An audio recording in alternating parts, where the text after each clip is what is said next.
Os discursos de extremo, eles vêm em momentos de fragilidade da democracia, não é? Então, veja bem, só foi possível a ascensão do nazismo na Alemanha por conta da crise que o próprio capitalismo criou, não é? Esse grupo que a Hannah Arendt chama de ralé, na verdade, ele é um produto da própria sociedade burguesa.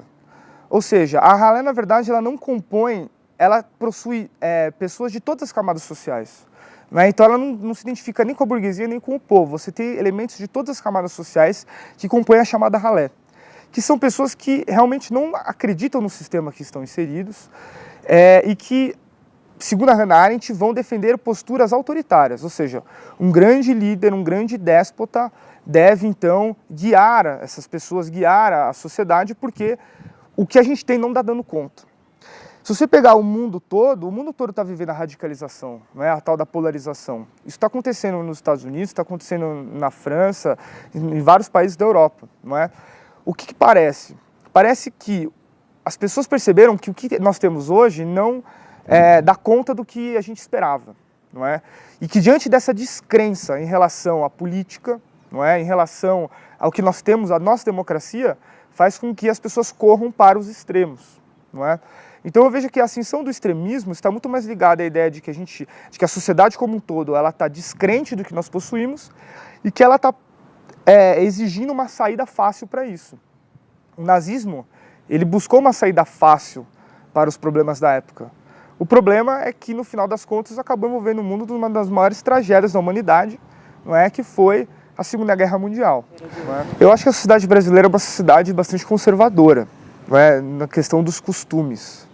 E uma das características do candidato Bolsonaro é justamente apelar para o conservadorismo. Ou seja, ele é um sujeito que se diz religioso, não é? É um sujeito que se diz protetor da família tradicional, não é? Então, assim, de fato, a sociedade brasileira tem características conservadoras e esse candidato ele se apropria dessas características, não é? Agora, do ponto de vista da economia, o candidato Bolsonaro ele está defendendo um projeto neoliberal, não é? Então, o Hitler tinha um discurso bastante nacionalista e muitas pessoas dizem que o discurso do Jair Bolsonaro não é nacionalista por ser um discurso entreguista em prol do neoliberalismo. Mas o nacionalismo do Bolsonaro está muito mais ligado ao nacionalismo ligado às elites, né? Ou seja, as elites brasileiras interessam a venda do pré-sal, a entrega das riquezas naturais, não é, para o capital estrangeiro, justamente porque isso impediria com que houvesse uma maior ascensão social, uma maior participação da população brasileira, do povo brasileiro em relação aos recursos naturais e assim por diante. Ou seja, o neoliberalismo ele tira da sociedade brasileira a soberania nacional sobre as suas riquezas, não é? O que faz com que a elite consiga também manter seus privilégios. Então eu acredito que o Bolsonaro está muito ligado à ideia do conservadorismo, não é? Da sociedade brasileira, e no momento de crise, no momento de descrença na democracia, parte do povo brasileiro acaba sendo iludido entrando nessa conversa de defesa dos costumes tradicionais e assim por diante. Você acha que o discurso dele incita as pessoas a tomarem atitudes violentas ou apenas legitima? Sem sombra de dúvida, incita e incentiva, não é? Um candidato ele não pode simplesmente chegar na televisão e dizer que vai metralhar a oposição. Isso daí é inaceitável em qualquer país do mundo.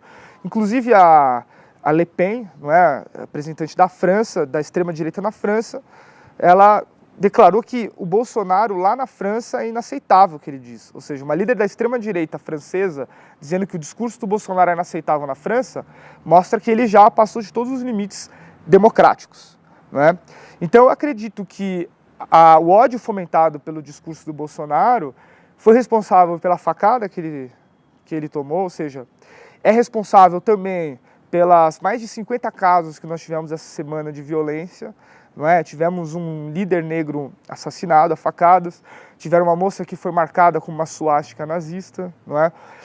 Além de outros casos de violência. Então o discurso dele incentiva e legitima esses atos de violência. Claro, não são todos os candidatos, aqueles que votam no Bolsonaro que defendem esse tipo de atitude, não é? Eu acredito que são grupos minoritários que já tinham essas ideias de extrema-direita, de neofascismo, que se diz bastante, só que eles, dentro de uma democracia fortalecida, eles não tinham espaço, não é? A partir do momento que a democracia está instável, esses grupos incentivados por esse candidato, eles saem às ruas e cometem esses tipos de violência.